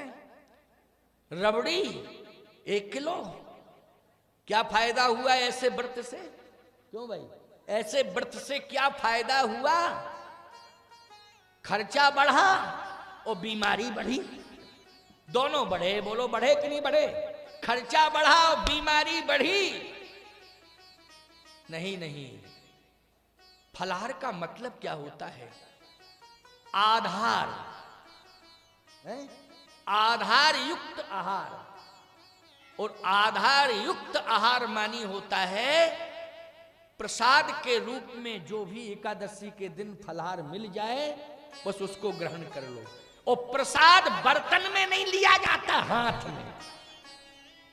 क्यों भैया? प्रसाद बर्तन में लिया जाता है। अभी प्रसाद बट रहा है तो थालियां लेके आओ, लो दो। हाथ से प्रसाद लिया जाता, हाथ में जितना प्रसाद आ जाए। व्रत के दिन फलाहार का प्रसाद हाथ में जितना आ जाए बस उसी को आधार मान के ग्रहण कर लो। अब हाथ में कितना आएगा? 2 किलो। क्यों भैया? हाथ में मात्रा सुनिश्चित होगी कि नहीं होगी? बोलो। और प्रसाद किस में लिया जाता है? जल्दी बोलो। हाथ में लिया जाता है, उतना ही ग्रहण कर लो। भरत जी ने तो 14 साल तक हाथ में जितना आ गया आहार उतना ही ग्रहण किया। यति चक्र धर्म सम्राट पूज्यपाद स्वामी कृपात्री जी महाराज थे, उनका नाम था स्वामी श्री हरिहरानंद सरस्वती जी। लेकिन उनका नाम हरिहरानंद सरस्वती जी कोई नहीं जानता है। सभी धर्म सम्राट कृपात्री जी, कृपात्री जी, कृपात्री जी, कृपात्री जी। बोलो भाई। तो कृपात्री जी का मतलब क्या है? उन्होंने कर को, हाथ को ही पात्र माना था और जितना एक बार हाथ में आ जाता था उतना ही वो ग्रहण कर लेते थे। कुछ नियम हुआ करते हैं, नियम हुआ करते हैं, इसलिए उन नियमों का पालन करना चाहिए। तो आओ, अंतिम बात है, 4:30 बज रहे हैं। 4:30 बजे तक मैंने कहा था कि मैं 4, 4:15 बजे तक बोलूंगा, 4:30 बजे आरती होगी। अभी 4:30 ही बज रहे हैं, बल्कि 25 हुए हैं, 4:25, 5 मिनट कम है। एक भाव कह करके वाणी को विश्रामित करूंगा, फिर आरती कराऊंगा। मैं तो समय से ही तैयार था, मैं विलंब से तैयार नहीं हुआ, समय से ही मैं तैयार था। लेकिन आप लोग विलंब से आते हो, विलंब से आप लोग आते हो। तो जब विलंब से आते हो तो मंच भी विलंब से ही प्रारंभ होता है। कल से जल्दी आने की कोशिश करो। कथा का आनंद तो तभी ले पाओगे, विशेष आनंद तभी आपको मिल पाएगा जब आप जल्दी आने की कोशिश करोगे। जल्दी आओगे और देर तक सुनोगे तो आनंद प्राप्त होगा। इसलिए कल से प्रयास कर लो कि जल्दी से जल्दी आए हम और समय से मंच विश्रामित हो जाए।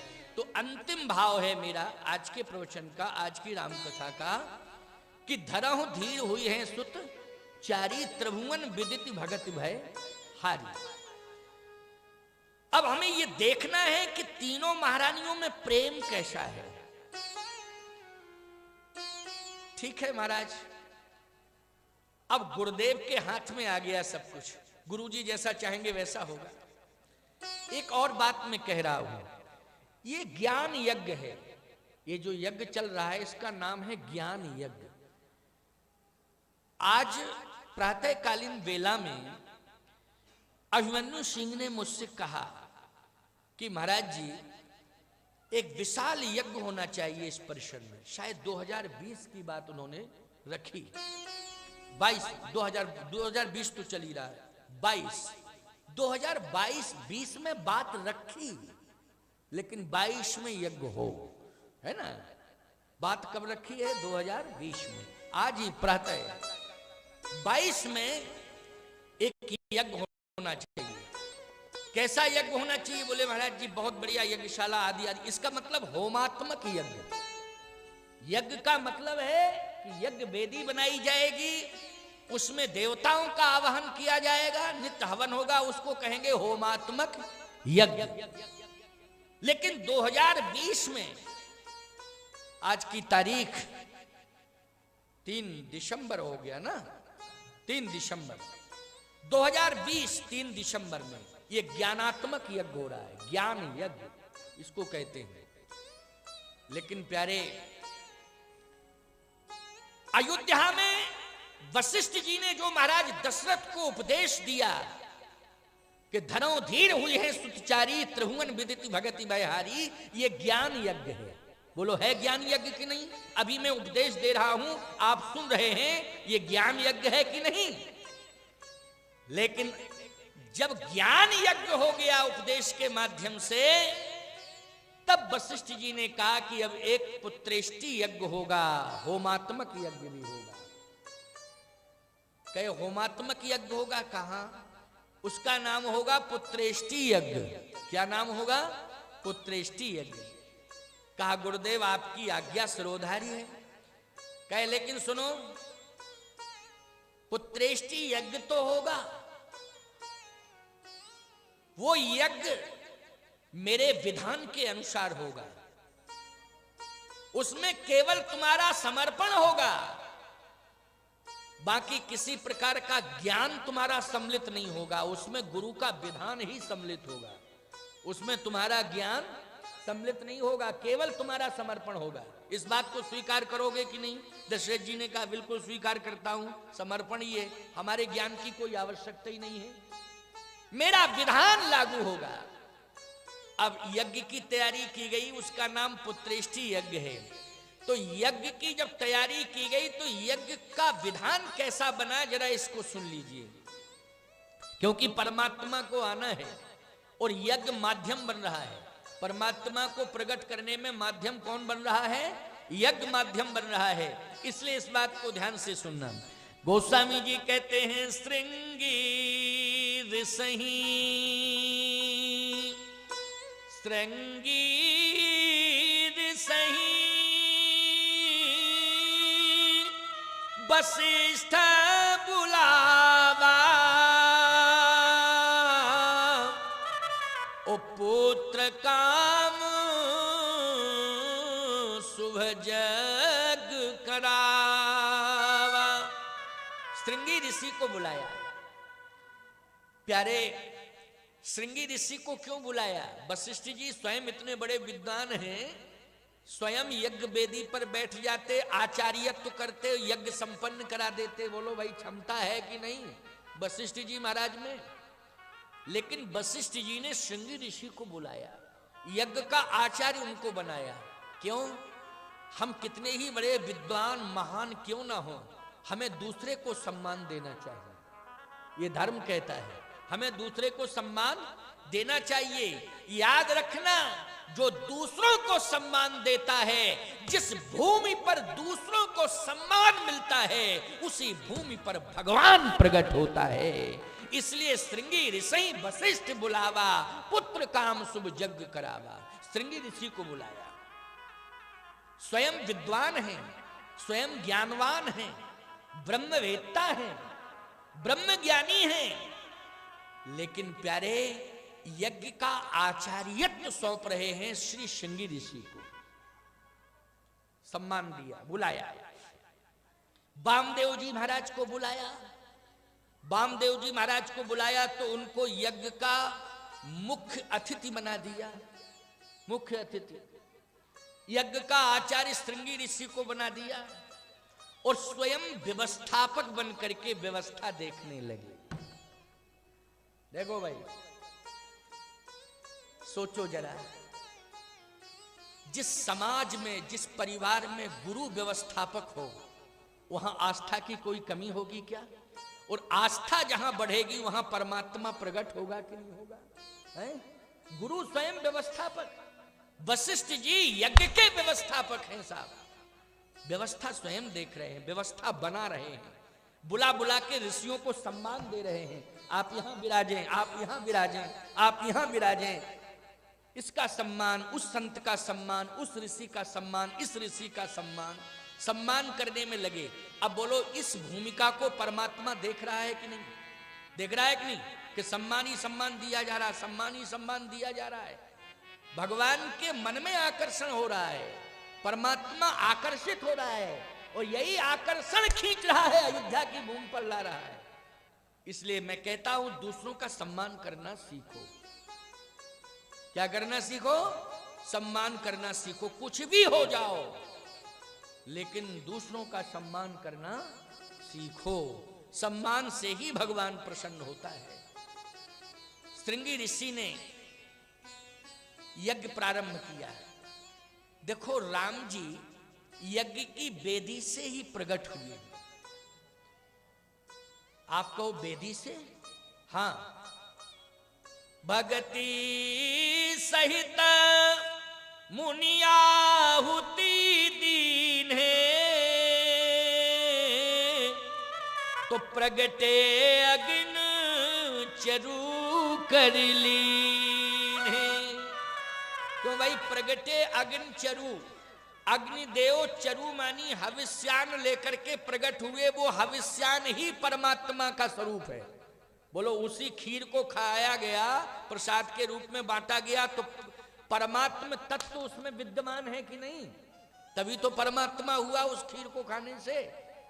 और आपको यह मालूम होना चाहिए वो खीर ही थी जो प्रसाद लेकर के प्रकट हुए हैं अग्निदेव, वो वास्तव में खीर ही थी। क्या थी? खीर थी। मालपुआ लेके क्यों नहीं हुए प्रकट? भाई मालपुआ भी तो प्रसाद होता है। आजकल भंडारे होते हैं, मालपुआ तस्मई का भंडारा हो रहा है। भिंड जिले में तो साहब महाराज जी 60 मन के मालपुआ छने। हम कहे अच्छा, कहे 60 मन के मालपुआ छने, 100 मन के मालपुआ छने, 200 मन के मालपुआ छने। अच्छा, मालपुआ भी बड़ा अच्छा प्रसाद होता है। तो यहां मालपुआ लेके प्रकट नहीं हुए, खीर लेके प्रकट हुए। क्यों हुए भैया खीर लेके? इसमें एक तो आदि अन्न सम्मिलित है। आदि अन्न होता है धान, और धान से बनता है चावल। क्यों भाई? आदि अन्न गेहूं नहीं है, है? नहीं तुम ये समझ लो RR 21। कौन RR 21 क्या है भैया? कहे महाराज ये आदि अन्न नहीं है, इसमें तो क्वालिटियां बनती रहती हैं। आदि अन्न है धान, उससे बनता है चावल। तो सीधी सी बात यह है कि उस प्रसाद में आदि अन्न था। मालपुआ चावल से बनता है कि गेहूं से बनता है? जल्दी बोलो। मालपुआ गेहूं से बनता है कि नहीं? चावल से नहीं बनता है, गेहूं से बनता है। आदि अन्न नहीं है गेहूं। आदि अन्न क्या है? चावल है। अच्छा एक बात बताओ, आदि अन्न यदि चावल है तो परमात्मा अनादि है कि नहीं? उसको अनादि ब्रह्म कहते हैं कि नहीं कहते हैं? तो याद रखना आदि अन्न चावल में विद्यमान है। और सुन लीजिए, हमारे यहां पेय पदार्थ भी आदि पेय पदार्थ दूध है गाय का। बोलो है कि नहीं? ये अनादिकाल से गौ माता बोलो दूध दे रही हैं, हम भक्तों को क्यों नहीं दे रही? अमृतत्व विद्यमान है। बोलो है कि नहीं? गौ अनादि है कि नहीं? और गौ जब अनादि है प्यारे, तो उसका दूध भी अनादि है कि नहीं? हाँ है।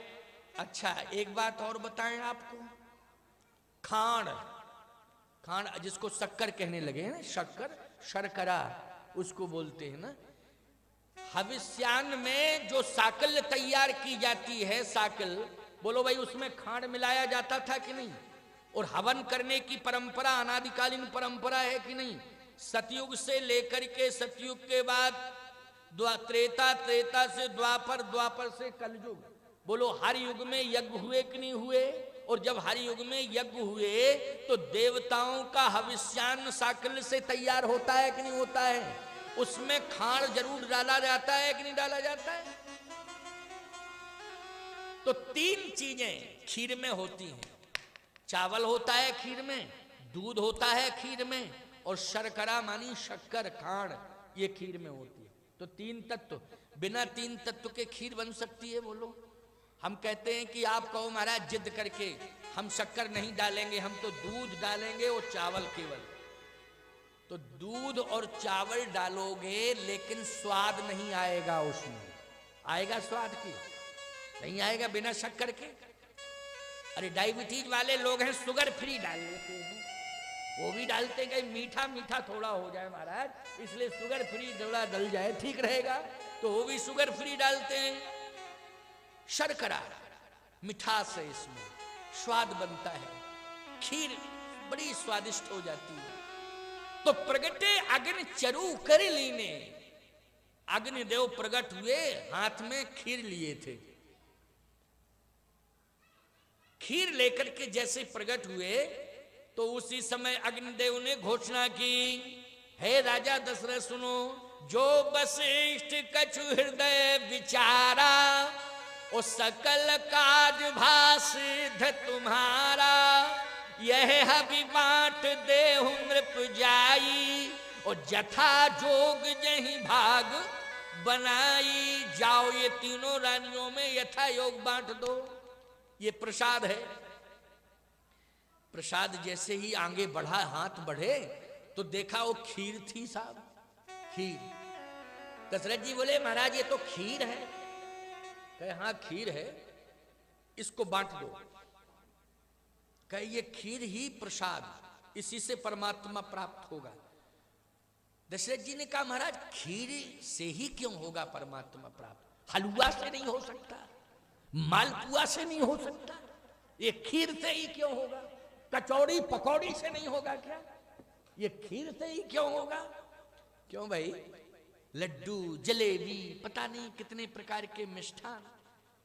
कहे सुनो, तुम्हें खीर दिखाई दे रही है, हमको खीर दिखाई नहीं दे रही है। वशिष्ठ जी कह रहे हमें थोड़ी खीर दिखाई दे रही है, तुम्हें खीर दिखाई दे रही है, मुझे तो परमात्म तत्व दिखाई दे रहा है। परमात्म तत्व, हाँ। का कैसे, का ये तीन तत्वों से खीर बनी हुई है दशरथ। अब देखो उपदेश दे रहे हैं वशिष्ठ जी महाराज, दशरथ जी को उपदेश दे रहे हैं, ये तीन तत्वों से खीर बनी हुई है। इसमें चावल है, इसमें दूध है, इसमें शक्कर है। जानते हो ये चावल क्या है, ये कर्म है। क्यों भाई, चावल कर्म का प्रतीक है कि नहीं। कृषि निरावह चतुर किसाना, जिम बुध तजह मोह मद माना, कृषि निरावह चतुर किसाना। ये किसान धान को श्रम से बोता है कि नहीं बोता है, बोता है कि नहीं, और श्रम से बोता है तो श्रम इतना कर देता है कि उसकी फलश्रुति उसके सामने आ जाती है। तो इसका मतलब है कि श्रम मानी कर्म। किसान का तात्पर्य है कि वो कर्म मार्ग पर चलता है जिंदगी भर। बोलो किसान को जो भी फल प्राप्त होता है, किस मार्ग पर चलने से किसान को फल प्राप्त होता है, बोलो कर्म मार्ग पर चलने से। अच्छा, हम लोगों को जो फल प्राप्त होता है वो किस मार्ग पर चलने से, उपासना मार्ग पर चलने से। क्यों भैया, उपासना मार्ग पर हम महात्मा लोग चलते हैं तो हमें फल प्राप्त होता है, और किसान कर्म मार्ग के माध्यम से कर्म मार्ग पर चल करके अपनी मंजिल को प्राप्त करता है, और जो उसे फल मिलता है उसी को वो परमात्मा समझता है। बोलो कर्म के माध्यम से जो प्राप्त हुआ फल उसको ईश्वर के रूप में स्वीकार करता कि नहीं। इसलिए हर किसान अपनी फसल को जब पाता है और उसकी गिनती करने लगता है तो पहले ही बार में कहता है राम राम राम। क्यों कहता कि नहीं कहता, बोलो राम ही शब्द निकलता है पहले कि नहीं। इसका मतलब है उसको कर्म से जो मिला है वो फसल नहीं मिली है, उसे राम प्राप्त हुए हैं। कर्म मार्ग पर चल करके उसने जो भी हासिल किया है उसमें वो एहसास करता है कि मुझे कौन मिले हैं, राम मिले हैं। ये कर्म मार्ग का प्रतीक है चावल। अच्छा, तो दूध, बोले दूध ज्ञान मार्ग का प्रतीक है, क्योंकि बुद्धिवर्धक होता है ना, होता है ना। तो वेद में 3 मार्ग है ना, कर्म मार्ग, ज्ञान मार्ग, उपासना मार्ग। उसी को भक्ति मार्ग भी कह लो, चाहे उपासना मार्ग कह लो, चाहे भक्ति मार्ग कह लो। बड़े ध्यान से सुनना, बहुत अच्छी बात बता रहा। बात समझ में आ रही है कि नहीं, कि खाली वैसे ही बैठे हो। हाँ, ऐसे ऐसे कर रहे हो तो समझ में तो आ रही है बात। ये क्या कम उपलब्धि है हमारे जीवन की, क्योंकि ये माताओं ने भी सिर हिलाए कि हाँ बात समझ में आ रही है। मतलब हमारी बात सुनने को तैयार हैं, नहीं तो ये सास ससुर की नहीं सुनती हैं। लेकिन हमारी बात सुनने के लिए तैयार हैं, ये सफलता नहीं है तो क्या है, ये सत्संग का प्रभाव नहीं है तो क्या है, ये सत्संग का ही प्रभाव है। 3 मार्ग हैं वेद में, कर्म मार्ग, ज्ञान मार्ग, उपासना मार्ग, इसी को भक्ति मार्ग कहते हैं।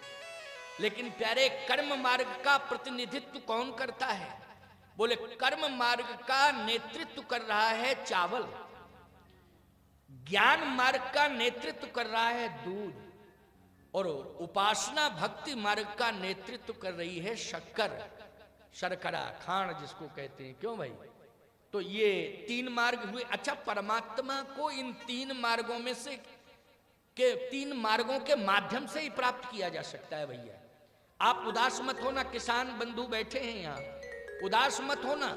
तुम कर्म के मार्ग पर चलो, सत्य और धर्म को साथ लेकर के चलो कर्म के मार्ग पर। मैं दावे के साथ कह सकता हूं, जंगल में भजन करने की जरूरत नहीं है, खेत खलियान में ही तुम्हें भगवान दर्शन देंगे, विश्वास करने की जरूरत है। खेत खलियान में ही तुम्हें भगवान मिलेंगे, लेकिन विश्वास करना, सत्य और धर्म अपने साथ लेकर के कर्म मार्ग पर चलते रहना, भगवान जरूर मिल जाएंगे, निश्चित मिलेंगे। ज्ञान मार्ग, ज्ञान मार्ग, ये दूध जो है बुद्धिवर्धक होता है, ये ज्ञान का नेतृत्व करता है। दूध करता है कि नहीं? शर्करा में मिठास होती है, भक्ति उपासना में क्या मिठास होती है ना, ये शर्करा जो है भक्ति मार्ग का, उपासना मार्ग का नेतृत्व करती है। सत्य तो यही है, भक्ति में बड़ी मिठास होती है, बड़ी मधुरता होती है कि नहीं होती है? महारानियां 3 हैं, मार्ग भी 3 ही हैं, मार्ग 4 नहीं है। मार्ग कितने हैं? 3 हैं, और महारानियां भी 3 हैं। एक मार्ग पर, एक मार्ग पर ये तीनों खड़ी हैं। कौशल्या जी भी एक मार्ग पर खड़ी, कैकेयी जी भी एक मार्ग पर खड़ी हैं, और सुमित्रा जी भी एक मार्ग पर। मतलब एक मार्ग पर 3 मार्ग हैं, तो एक मार्ग पर कौशल्या, दूसरे मार्ग पर सुमित्रा, और तीसरे मार्ग पर कैकेयी। कौशल्या जी किस मार्ग पर खड़ी हैं? कौशल्या जी खड़ी हैं ज्ञान मार्ग पर। कैकेयी जी किस मार्ग पर खड़ी हैं? कर्म मार्ग पर कैकेयी जी खड़ी हैं। और सुमित्रा जी, सुमित्रो उपासनात्मिका, सुमित्रा जी उपासना मार्ग पर खड़ी हैं। समझ गए हो ना? अब परमात्मा अपने साथ में 3 सहयोगी लाता है। कौन कौन? बोले भरत, लक्ष्मण और शत्रुघ्न। लेकिन उपासना मार्ग पर जो सुमित्रा खड़ी है, उससे 2 की प्राप्ति होती है। ज्ञान मार्ग और कर्म मार्ग पर जो देवियां खड़ी हैं, उनको एक पुत्र रत्न की प्राप्ति होती है। लेकिन उपासना मार्ग पर सुमित्रा जी खड़ी हैं, उन्हें 2 पुत्र रत्न की प्राप्ति होती है। इसका मतलब है कि सुमित्रा जी में कोई विशेषता होगी, तभी तो इनको 2 पुत्र मिल गए। कौशल्या जी से भी ज्यादा, कैकेयी जी से भी ज्यादा विशेषता लिए खड़ी हैं सुमित्रा जी, तभी इन्हें 2 पुत्रों की प्राप्ति हो गई। विशेषताएं होंगी उनके जीवन में, लेकिन क्या विशेषताएं हैं, किस तरह की विशेषताएं हैं, उन विशेषताओं का वर्णन समय के अभाव में आज नहीं हो सकता है, कल की कथा में करूंगा। लेकिन भगवान आ रहे हैं, और निश्चित रूप से एक मार्ग का चयन जो किया गया, भक्ति, ज्ञान, कर्म और उपासना, ये 3 मार्ग हैं। इन तीनों मार्गों के माध्यम से 4 पुत्रों की प्राप्ति तीनों माताओं को हुई। लेकिन उपासना मार्ग पर खड़ी हैं सुमित्रा, इन्हें 2 पुत्रों की प्राप्ति होती है। इसका कारण क्या है, इसकी चर्चा कल करेंगे। आज इतना ही।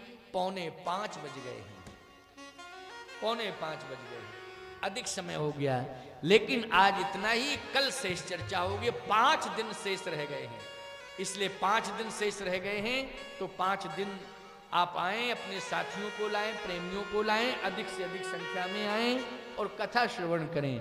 आओ 2 बार भगवान का नाम ले लो। श्री राम जय राम, जय जय राम। श्री राम जय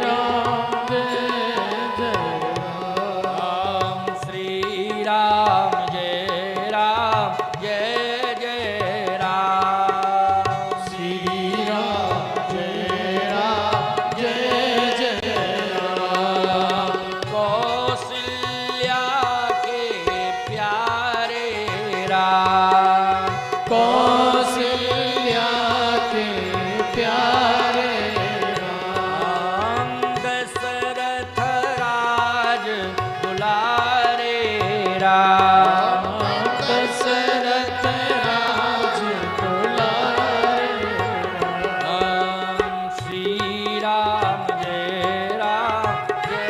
जय राम श्री राम जय राम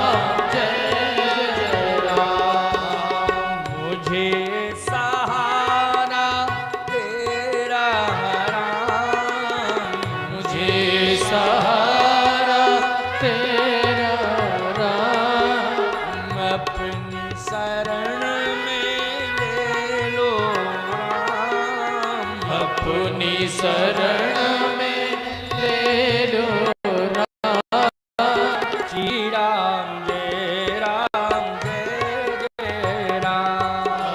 श्री राम जय जय राम श्री राम जय राम श्री राम जय जय राम श्री राम जय